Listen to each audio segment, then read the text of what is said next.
مسجد الحرام مکۃ المکرمہ اور مسجد النبوی مدینہ المنورہ سے خطبے کا اردو ترجمہ کے لیے ہمارے سوشل نیٹ ورک کو فالو کرنا نہ بھولیں اور اپنے دوست احباب کے ساتھ بھی ضرور شیئر کیجیے۔ خطبہ جمعہ مسجد حرام تاریخ 1 شوال 1444 ہجری بمطابق 21 اپریل 2023 عیسوی۔ خطیب فضیلت الشیخ ماہر معیقلی حفظہ اللہ۔ موضوع روزے دار کے لیے 2 خوشیاں ہیں۔ ترجمہ بآواز حفظ الرحمن تیمی۔ تعریف اللہ کے لیے ہے جو عظمت و کمال سے متصف ہے، وہ شریک و مشابہ اور ہم مثل سے منزہ ہے، ایسا نگہبان ہے جو سوتا نہیں ہے، ایسا زبردست ہے جسے کوئی نقصان نہیں پہنچا سکتا۔ ہم اس پاک ذات کی حمد بیان کرتے ہیں کہ اس نے ہمیں اسلام کی ہدایت دی، صیام و قیام کے مہینے میں پہنچایا اور اپنے فضل سے اس مہینے کو پورا کرنے کی ہمیں توفیق دی۔ شکر کرنے والوں کے حمد کی طرح میں اس بابرکت و بلند ذات کی حمد بیان کرتا ہوں، ذکر کرنے والوں کی تعریف کی طرح اس کی تعریف بیان کرتا ہوں۔ میں گواہی دیتا ہوں کہ ایک اللہ کے علاوہ کوئی معبود نہیں، وہ یکتا ہے، اس کا کوئی شریک نہیں، بادشاہ نہایت مقدس سب عیبوں سے پاک ہے، اور میں گواہی دیتا ہوں کہ ہمارے سردار اور نبی محمد اللہ کے بندے اور رسول ہیں، آپ خاتم الانبیاء اور افضل الرسل ہیں۔ آپ نے حلال و حرام کو واضح کیا، کوئی بھلائی نہیں چھوڑی جس کی طرف اپنی امت کی رہنمائی نہ کی ہو، اور کوئی برائی نہیں ہے جس سے اس کو ڈرایا نہ ہو۔ اللہ کا درود و سلام اور برکت نازل ہو آپ پر، آپ کے معزز و پاکیزہ آل و اصحاب پر، اور ان کی اچھی طرح پیروی کرنے والوں پر جب تک مہینوں اور سالوں کا سلسلہ رہے۔ اما بعد، مومنو، میں اپنے نفس کو اور آپ کو اللہ کے تقوی، کثرت سے اس کا ذکر کرنے اور اس کی کتاب میں غور و فکر کرنے کی وصیت کرتا ہوں، اس لیے کہ اللہ کا ذکر دلوں کی زندگی اور بہار ہے، روحوں کی طمانینت اور خوشی ہے۔ اللہ کا فرمان ہے، اے مسلمانوں، اللہ تعالیٰ کا ذکر بہت زیادہ کرو اور صبح و شام اس کی پاکیزگی بیان کرو، وہی ہے جو تم پر اپنی رحمتیں بھیجتا ہے اور اس کے فرشتے تمہارے لیے دعائے رحمت کرتے ہیں تاکہ وہ تمہیں اندھیروں سے اجالے کی طرف لے جائے، اور اللہ تعالیٰ مومنوں پر بہت ہی مہربان ہے۔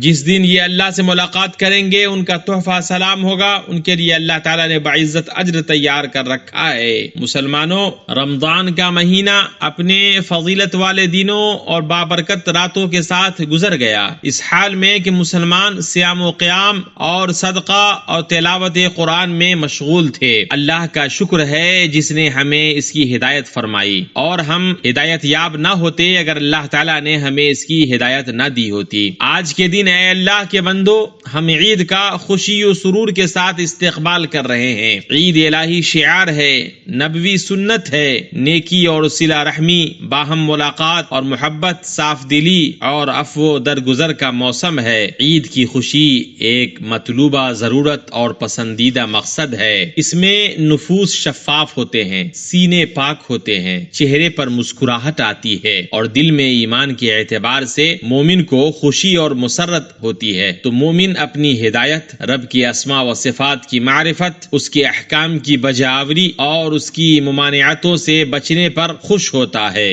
مومن اپنی نماز اور روزے، اپنے ذکر اور قرآن کی تلاوت سے خوش ہوتا ہے۔ اللہ کا فرمان ہے، کہہ دیجئے کہ بس لوگوں کو اللہ کے اس انعام اور رحمت پر خوش ہونا چاہیے، وہ اس سے بدرجہ بہتر ہے جس کو وہ جمع کر رہے ہیں۔ اس عید پر ہم اسلام کے ستونوں میں سے ایک کو مکمل کرنے پر خوش ہیں، اور یہ کہ اللہ تعالیٰ نے ہمیں روزہ رکھنے اور قیام کرنے کی توفیق بخشی ہے، اور ہم اس سے یہ لو لگاتے ہیں کہ وہ ہمیں آگ سے آزادی عطا فرمائے گا۔ اللہ تعالیٰ نے اپنے بندوں سے قبولیت کا وعدہ کیا ہے، اور وہ اپنے وعدے کی خلاف ورزی نہیں کرتا ہے۔ صحیحین میں ہے، رسول اللہ صلی اللہ علیہ وسلم نے فرمایا، روزے دار کے لیے 2 خوشی کے موقع ہیں، وہ ان دونوں پر خوش ہوتا ہے۔ جب وہ افطار کرتا ہے تو اپنے افطار سے خوش ہوتا ہے، اور جب اپنے رب کو ملے گا تو اپنے روزے کی وجہ سے خوش ہوگا۔ اہل ایمان رمضان میں ہر روز افطار کے وقت خوش ہوتے ہیں، اور اس خوشی کو اس وقت 4 چاند لگ جاتا ہے جب اللہ تعالیٰ اس کی عمر کو دراز کرتا ہے اور روزے دار دن اور مہینے کو پورا کرتا ہے، اور وہ عید الفطر کو پا لیتا ہے۔ وہ اپنی اس مستعد کے صلے سے خوش اور مطمئن ہوتا ہے جو اس نے پورے مہینے میں جاری رکھا۔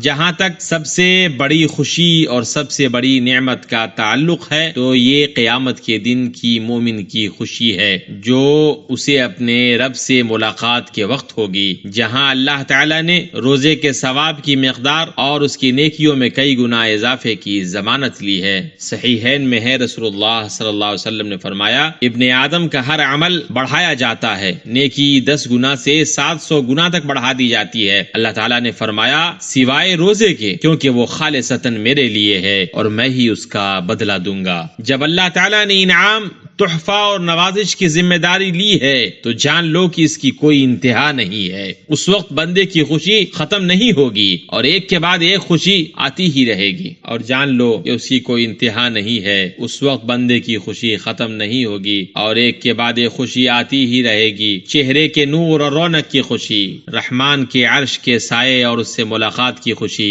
داہنے ہاتھ میں نامہ اعمال ملنے کی خوشی، ترازو کے بھاری ہونے کی خوشی، پل صراط سے گزرنے کی خوشی، اور نبی صلی اللہ علیہ وسلم کی حوض سے پینے کی خوشی، اور جنت کے دروازے تک پہنچنے کی خوشی، یہاں تک کہ جب اس کے پاس آ جائیں گے اور دروازے کھول دیے جائیں گے اور وہاں کے نگہبان ان سے کہیں گے تم پر سلام ہو، تم خوشحال رہو، تم اس میں ہمیشہ کے لیے چلے جاؤ۔ وہ کہیں گے کہ اللہ کا شکر ہے جس نے ہم سے اپنا وعدہ پورا کیا اور ہمیں اس زمین کا وارث بنا دیا، یہ جنت میں جہاں چاہیں مقام کریں، بس عمل کرنے والوں کا کیا ہی اچھا بدلہ ہے۔ اس جنت میں داخل ہونے سے بڑی خوشی اور کیا ہو سکتی ہے جسے کسی آنکھ نے نہ کبھی دیکھا، نہ کسی کان نے سنا اور نہ کسی انسانی قلب نے اس کا خیال کیا۔ اس کا ایک غوطہ دنیا کی تمام شدت اور تکلیف کو بھلا دے گا۔ صحیح مسلم میں ہے، رسول اللہ صلی اللہ علیہ وسلم نے فرمایا قیامت کے دن اہل جنت میں سے ایک ایسا شخص لایا جائے گا جو دنیا میں سب لوگوں سے سخت تر تکلیف میں رہا تھا۔ جنت میں ایک بار غوطہ دیا جائے گا، پھر اس سے پوچھا جائے گا اے آدم کے بیٹے، تو نے کبھی تکلیف بھی دیکھی ہے؟ کیا تجھ پر شدت اور رنج بھی گزرا تھا؟ وہ کہے گا اللہ کی قسم مجھ پر تو کبھی تکلیف نہیں گزری اور میں نے تو کبھی شدت اور سختی دیکھی ہی نہیں۔ تو وہ باقی رہنے والی نعمت کیسی ہوگی جو نہ تبدیل ہوگی اور نہ ختم ہوگی؟ ان نعمتوں پر مستزاد یہ کہ رحمان و رحیم کی رضا حاصل ہوگی۔ صحیحین میں ہے، رسول اللہ صلی اللہ علیہ وسلم نے فرمایا اللہ عز و جل اہل جنت سے فرمائے گا اے اہل جنت، وہ کہیں گے لبیک اے ہمارے رب، زہ نصیب کے تیرے سامنے حاضر ہیں اور بھلائی تیرے ہاتھوں میں ہے۔ چنانچہ وہ فرمائے گا کیا تم راضی ہو گئے ہو؟ وہ سب کہیں گے ہم راضی کیوں نہ ہوئے ہمارے رب، جبکہ تو نے ہمیں وہ کچھ عطا کر دیا ہے جو تو نے اپنی ساری مخلوق میں سے کسی کو عطا نہیں فرمایا۔ وہ فرمائے گا کیا میں تمہیں اس سے بھی بہتر عطا نہ کروں؟ تو وہ کہیں گے اے رب جو تو نے عطا کر دیا ہے اس سے افضل کیا ہے؟ وہ فرمائے گا میں تم پر اپنی رضا نازل کرتا ہوں، اس کے بعد میں تم سے کبھی ناراض نہ ہوں گا۔ کمال فرحت و سرور رحیم و غفور کے دیدار سے ہوگا۔ صحیح مسلم میں ہے، نبی صلی اللہ علیہ وسلم نے فرمایا جب جنت والے جنت میں داخل ہو جائیں گے اس وقت اللہ تبارک تعالیٰ فرمائے گا کیا تمہیں اور چیز چاہیے جو تمہیں مزید عطا کروں؟ وہ جواب دیں گے کیا تو نے ہمارے چہرے روشن نہیں کیے؟ کیا تو نے ہمیں جنت میں داخل نہیں کیا اور دوزخ سے نجات نہیں دی؟ آپ صلی اللہ علیہ وسلم نے فرمایا چنانچہ اس پر اللہ تعالیٰ پردہ اٹھا دے گا تو انہیں کوئی چیز ایسی عطا نہیں ہوگی جو انہیں اپنے رب عز و جل کے دیدار سے زیادہ محبوب ہو۔ اس روز بہت سے چہرے تر و تازہ اور بارونق ہوں گے، اپنے رب کی طرف دیکھتے ہوں گے۔ اے اللہ بغیر کسی نقصان دہ مصیبت اور گمراہ کن آزمائش کے ہمیں اپنے چہرے کی طرف دیکھنے کی لذت اور ملنے کا شوق عطا فرما۔ اعوذ باللہ من الشیطان الرجیم۔ جن لوگوں نے نیکی کی ہے ان کے واسطے خوبی ہے اور مزید برآں بھی، اور ان کے چہروں پر نہ سیاہی چھائے گی اور نہ ذلت۔ یہ لوگ جنت میں رہنے والے ہیں، وہ اس میں ہمیشہ رہیں گے۔ اللہ میرے لیے اور آپ کے لیے قرآن اور سنت میں برکت دے اور آپ کو مجھے اس کی آیات اور حکمت سے فائدہ پہنچائے۔ میں اپنی یہ بات کہہ رہا ہوں اور اللہ تعالیٰ سے اپنے لیے اور آپ کے لیے ہر گناہ کی مغفرت طلب کرتا ہوں۔ آپ اس سے مغفرت طلب کریں، بے شک وہ بڑا بخشنے والا ہے۔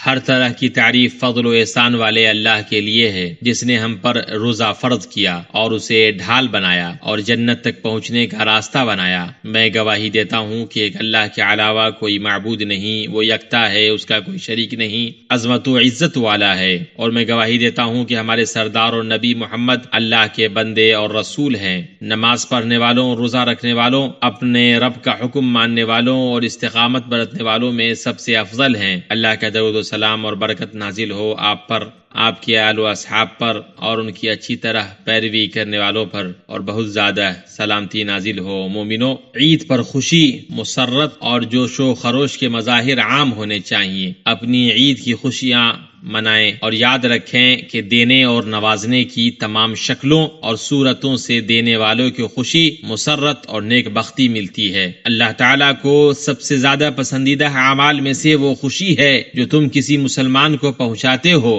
یہ بھلائی اور اجر عظیم کے دروازوں میں سے ایک دروازہ ہے، اسی لیے اپنے اہل و عیال، رشتہ دار، ملازمین اور خادموں کو خوشیاں پہنچا کر ثواب کی امید رکھو، اور یتیموں، فقیروں اور مسکینوں کا حال دریافت کرو، تمہیں ارحم الراحمین کی رضا حاصل ہوگی۔ اور جان لو کہ مولا جل وعلا کے اتمام شکر میں سے یہ ہے کہ مومن بھلائیوں اور باقی رہنے والی نیکیوں سے توشہ اختیار کرے۔ یہ اللہ تعالیٰ کے فضل و کرم سے ہے کہ اس نے ہمارے لیے نفلی روزے مشروع کیے ہیں، لہذا جس نے رمضان کے روزے رکھے اور اس کے بعد شوال کے 6 روزے رکھے تو گویا اس نے سال بھر روزے رکھے، کیونکہ ایک نیکی کا اجر 10 گنا ہے۔ فرض روزوں کے بعد سب سے افضل روزہ یہ ہے کہ ایک دن روزہ رکھا جائے اور ایک دن افطار کیا جائے، پھر ہر مہینے کے 3 روزے رکھے جائیں، سوموار اور جمعرات کا روزہ اور 9ویں ذی الحجہ کا روزہ، خصوصاً عرفہ کے دن روزہ رکھا جائے۔ محرم اور شعبان کے مہینے میں کثرت سے روزے رکھے جائیں، خاص طور سے یوم عاشورہ کا روزہ رکھا جائے۔ اور روزے کی خوشی ختم نہیں ہوتی، ہر دن کے روزے میں، ان نوافل کے روزے میں روزے دار کے لیے 2 خوشیاں ہیں، افطار کے وقت کی خوشی اور اپنے رب سے ملاقات کے وقت کی خوشی۔ اللہ کے فضل اور احسان سے، یہ اللہ کا فضل ہے جسے چاہے عطا فرمائے، اور اللہ بڑے فضل کا مالک ہے، بس اللہ کا شکر ہے کہ اس نے ہمیں ہدایت دی ہے، اور اگر اللہ ہمیں ہدایت نہ دیتا تو ہم ہدایت یافتہ نہ ہوتے۔ اے اللہ، ہمیں اپنا شکر گزار، تیرا ذکر کرنے والا، تجھی سے ڈرنے والا، تیرا فرما بردار، تیرے ہی لیے خشوع و خضوع اختیار کرنے والا اور تجھی سے توبہ کرنے والا بنا۔ اے ہمارے رب، ہماری توبہ قبول فرما، ہمارے گناہوں کو دھو دے، ہماری دعاؤں کو قبول فرما، ہماری شہادتوں کو ثابت رکھ، ہمارے دلوں کو ہدایت دے، ہماری زبانوں کو درست رکھ اور ہمارے سینوں کے سے کو دور فرما۔ اے اللہ، محمد پر، ان کی ازواج اور ذریت پر ایسے ہی درود نازل کر جیسے تو نے ابراہیم کی آل و اولاد پر درود نازل کیا۔ اے اللہ، محمد پر، ان کی ازواج اور ذریت پر ایسے ہی برکتیں نازل کر جیسے تو نے ابراہیم کی آل و اولاد پر برکتیں نازل کی۔ بلا شبہ تو قابل تعریف اور قابل تعظیم ہے۔ اے اللہ، تو خلفائے راشدین ابوبکر، عمر، عثمان، علی اور تمام صحابہ اور تابعین اور قیامت تک ان کی درست طریقے سے پیروی کرنے والے تمام لوگوں سے راضی ہو جا۔ تو اپنے عفو و کرم اور سخاوت کے ذریعے ان کے ساتھ ہم لوگوں سے بھی راضی ہو جا، اے ارحم الراحمین۔ اے اللہ، اسلام اور مسلمانوں کو غلبہ عطا فرما۔ اے اللہ، اسلام اور مسلمانوں کو غلبہ عطا فرما۔ اے اللہ، اسلام اور مسلمانوں کو غلبہ عطا فرما۔ اے اللہ، اس ملک کو اور بقیہ تمام مسلمانوں کے ملکوں کو امن و اطمینان والا، خوشحالی سخی بنا دے، اے ذوالجلال والاکرام، اے حی و قیوم۔ اے اللہ، مسلمانوں کے پریشان حالوں کے پریشانی کو دور فرما، اور جو بیمار ہیں اللہ ان کو شفا دے۔ اے اللہ، مسلمانوں کے معاملے کو ہر جگہ درست کر دے۔ اے اللہ، ان کے خون کی حفاظت فرما، ان کے دلوں کو جوڑ دے اور ان کے ملکوں میں سلامتی عطا فرما۔ اے اللہ، ہم تیرے جود و فضل اور کرم کے ذریعے تجھ سے مانگتے ہیں کہ تو ہمیں ہر ناپسندیدہ چیزوں سے محفوظ فرما۔ اے اللہ، ہمارے ملک اور ہمارے فوجی بھائیوں کو ہر طرح کے ناپسندیدہ چیزوں سے محفوظ رکھ، اے قوی و اے عزیز۔ اے اللہ، ہمارے امام خادم حرمین شریفین کو اس چیز کی توفیق دے جو تجھے پسند ہے اور جسے تو چاہتا ہے، اسلام اور مسلمانوں کی طرف سے انہیں بہتر بدلہ دے۔ اے اللہ، تو انہیں، ان کے ولی عہد اور ان کے مددگار کو اس چیز کی توفیق دے جس میں اسلام کی نصرت اور مسلمانوں کی شوکت ہو۔ اے اللہ، ان کے ذریعے اپنے دین کو، اپنی کتاب کو اور اپنے نبی صلی اللہ علیہ وسلم کی سنت کو غلبہ عطا فرما، اور ان کے ذریعے مسلمانوں کے کلمہ کو جمع کر دے، اے رب العالمین۔ اے اللہ، تمام مسلم حکمرانوں کو اس چیز کی توفیق دے جو تجھے پسند ہے اور جسے تو چاہتا ہے۔ اے اللہ، ہمارے گناہوں کو معاف فرما، ہمارے عیوب پر پردہ ڈال دے اور ہماری امیدوں کو پورا فرما۔ اے اللہ، ہمارے والدین کو بخش دے، ہماری اولاد کو بخش دے، تو دعاؤں قبول فرمانے والا ہے۔ سبحان ربک رب العزت عما یصفون وسلام علی المرسلین والحمد للہ رب العالمین۔